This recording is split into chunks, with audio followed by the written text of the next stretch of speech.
Good morning बच्चों, कैसे आप सब लोग। मैं उम्मीद करती हूँ आप सब लोग अपने घर पर हैप्पी हो, हेल्दी हो, सेफ हो और सुरक्षित हो।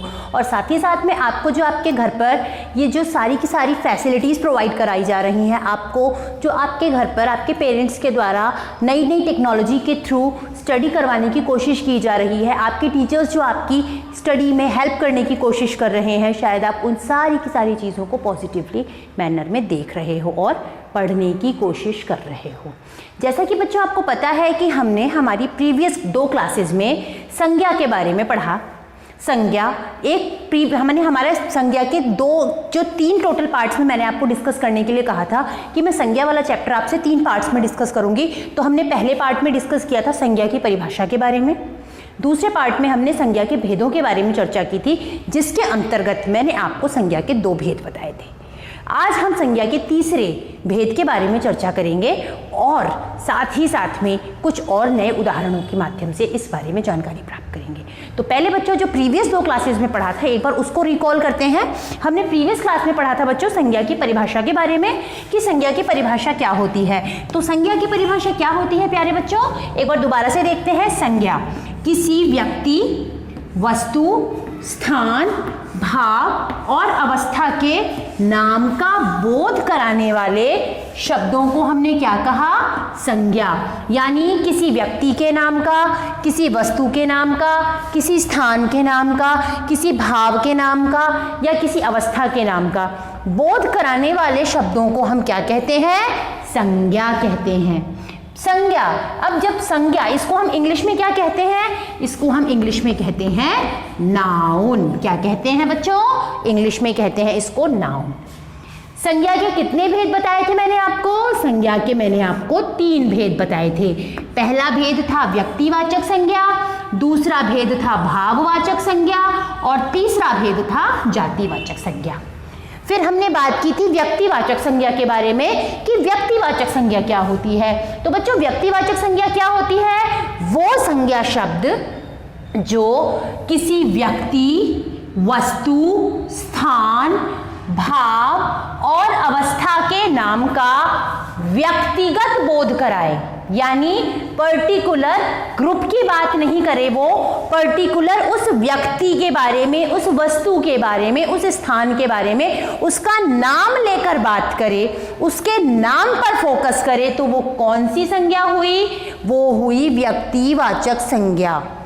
फिर भाववाचक संज्ञा, जो संज्ञा शब्द किसी व्यक्ति, वस्तु, स्थान के गुण, दोष, शील, स्वभाव, धर्म, अवस्था, इनमें से किसी के भी बारे में बात करें, यानी उसके गुड बैड मतलब जो अच्छी बुरी सारी बातों के बारे में बताए, वो थी भाववाचक संज्ञा।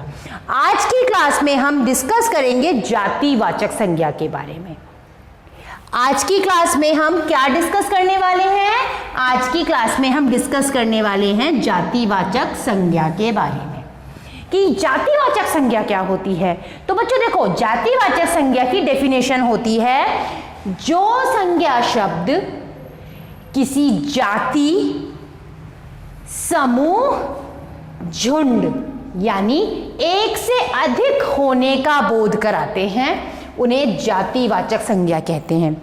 जबकि व्यक्तिवाचक संज्ञा में क्या था, व्यक्तिवाचक संज्ञा में पर्सनल उसी चीज पर फोकस किया जा रहा था, जबकि यहां पर जाति, समूह या झुंड यानी एक से अधिक होने वाली चीजों के बारे में। अब इसका देखो एक बहुत अच्छा सा एग्जांपल मैं आपको दूंगी तो आपको शायद इसे तुरंत समझ में आ जाएगा। टोकरी में से फल ले आओ या फलों की टोकरी ले आओ। अब फल क्या हुआ, फल हुए जातिवाचक संज्ञा। अब फलों की टोकरी में बहुत सारे फल हो सकते हैं, उसमें आम भी हो सकता है, सेब भी हो सकता है, चीकू भी हो सकता है, केले भी हो सकते हैं, मौसमी भी हो सकती है, तरबूज भी हो सकता है, खरबूज, यानी फलों की टोकरी ले आओ। तो वहां पर एक समूह के बारे में बात कर रहे हैं, एक से अधिक चीजों के, यानी एक से अधिक नामों का इंफोसिस है वहां पर। तो वहां पर जो फोकसली हम अगर बात करें तो फोकसली किसको कह सकते हैं, हम फोकसली कह सकते हैं फलों की टोकरी ले आओ। तो ये हो गई जातिवाचक संज्ञा। अगर मैंने कहा आमों की टोकरी ले आओ, आम की टोकरी ले आओ। तो वहां पर्टिकुलर किस फ्रूट के ऊपर फोकस किया मैंने? आम के ऊपर। तो यानी जब पर्टिकुलर किसी प्रॉपर व्यक्ति, प्रॉपर वस्तु, प्रॉपर स्थान के बारे में बात हो रही है तो व्यक्तिवाचक संज्ञा, और अगर समूह में बात हो रही है तो वहां पर जातिवाचक संज्ञा होती है। जानवरों का झुंड जा रहा है। अब जानवरों के झुंड में कोई सा भी जानवर हो सकता है, कुत्ता भी हो सकता है, बिल्ली भी हो सकती है, शेर भी हो सकता है, गाय भी हो सकती है, चूहा भी हो सकता है। भेड़ों का झुंड जा रहा है, वहां पर क्या हुआ? वहां पर पर्टिकुलर किस जानवर की बात की हमने? भेड़ों की। तो यहां पर बच्चों हम देखते हैं कि जो संज्ञा शब्द किसी समूह, झुंड या एक से अधिक होने का बोध कराते हैं वो जातिवाचक संज्ञा कहलाते हैं। अब जातिवाचक संज्ञा के भी दो उपभेद होते हैं। पहला होता है द्रव्यवाचक संज्ञा और दूसरी होती है समूहवाचक संज्ञा। द्रव्यवाचक संज्ञा क्या होती है? देखो, जो जातिवाचक संज्ञा शब्द किसी पदार्थ, द्रव्य अथवा धातु का बोध कराते हैं। अब पदार्थ में सॉलिड, लिक्विड, गैस कुछ भी हो सकता है। द्रव्य में दूध, पानी, शरबत, चाय। धातु में सोना, चांदी, हीरा, कुछ भी हो सकता है। यानी जब जो जातिवाचक संज्ञा शब्द किसी पदार्थ का बोध कराए, किसी द्रव्य का बोध कराए या किसी धातु का बोध कराए तो उसे हम क्या कहते हैं? तो उसे हम कहते हैं जातिवाचक संज्ञा के अंतर्गत द्रव्यवाचक संज्ञा। यानी किसी भी तरीके के आर्टिकल के बारे में बताया जा रहा है। उसके बाद में बात करते हैं समूहवाचक संज्ञा की। समूहवाचक संज्ञा में जो जातिवाचक संज्ञा शब्द किसी समूह या समुदाय का बोध कराए, यानी किसी पर्टिकुलर समूह या समुदाय का बोध हो रहा है, वहां किसी ग्रुप या किसी झुंड की बात हो रही है तो वहां पर होता है कौन सा वाला? समूहवाचक संज्ञा। तो बच्चों एक बार दोबारा से हम रिवाइज करते हैं संज्ञा की परिभाषा कि किसी व्यक्ति, वस्तु, स्थान या भाव के नाम को हमने क्या कहा? संज्ञा। संज्ञा इंग्लिश में कहते हैं इसको हम नाउन। इसके कितने भेद हैं? इसके 3 भेद हैं, व्यक्तिवाचक संज्ञा, भाववाचक संज्ञा और जातिवाचक संज्ञा। व्यक्तिवाचक संज्ञा में प्रॉपर पर्टिकुलर उसी व्यक्ति या वस्तु के नाम को फोकस करके बताया जाता है। भाववाचक संज्ञा में किसी व्यक्ति, वस्तु, स्थान या भाव के फोकस के साथ में उस पर बात की जाती है और उसके गुण, दोष, शील, धर्म, स्वभाव यानी अच्छी बुरी सारी चीजों के बारे में बताया जाता है। जातिवाचक संज्ञा क्या होती है मेरे प्यारे बच्चों? जातिवाचक संज्ञा के अंतर्गत जब संज्ञा शब्द किसी जाति, समूह, झुंड या एक से अधिक होने का बोध कराता है तो जातिवाचक संज्ञा कहलाती है। इसके फिर 2 उपभेद होते हैं। पहली होती है द्रव्यवाचक संज्ञा और दूसरी होती है समूहवाचक संज्ञा। द्रव्यवाचक संज्ञा में जो जातिवाचक संज्ञा शब्द किसी पदार्थ के बारे में बताए, किसी द्रव्य के बारे में बताए या किसी धातु के बारे में बताए। समूहवाचक संज्ञा शब्द जो जातिवाचक संज्ञा शब्द किसी समूह या समुदाय का बोध कराए। यानी कि बच्चों ये जो संज्ञा वाला टॉपिक है इसमें कुल मिलाकर अगर हम बात करें तो किसी व्यक्ति, वस्तु, स्थान या भाव के बारे में आपको बताया जाता है।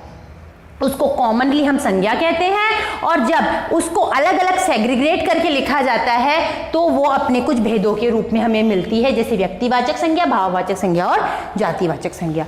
बच्चों मैं उम्मीद करती हूँ कि मेरी आज की क्लास में पढ़ाया हुआ ये जो टॉपिक है ये आपको समझ में आया होगा। आप इसको अपने घर पर और अच्छे से पढ़ोगे, क्योंकि बच्चों कहा जाता है ना कि करत करत अभ्यास के जड़मति होत सुजान, रसरी आवत जात है सिल पर पड़त निशान। आप ग्रामर के टॉपिक्स का जितना अच्छी तरीके से रिवीजन करोगे वो टॉपिक आपको उतना ही अच्छी तरीके से समझ में आएगा। अगर आप उस टॉपिक को लाइटली लोगे कि हाँ ठीक है पढ़ लेंगे तो बच्चों वो आपको थोड़ी बहुत देर के लिए तो समझ में आ जाएगा, लेकिन आपको अगर उसकी शार्पन नॉलेज लेनी है, बहुत अच्छी नॉलेज लेनी है, तो उसके लिए आपको क्या करना पड़ेगा?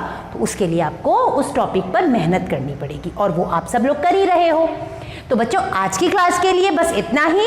अपने घर पर रहो, स्वस्थ रहो, मस्त रहो। जैसा कि आपके PT1 एग्जाम्स आ रहे हैं अब, तो अपने PT1 एग्जाम्स को भी अच्छी तरीके से प्रिपेयर करो। Thank you and have a nice day.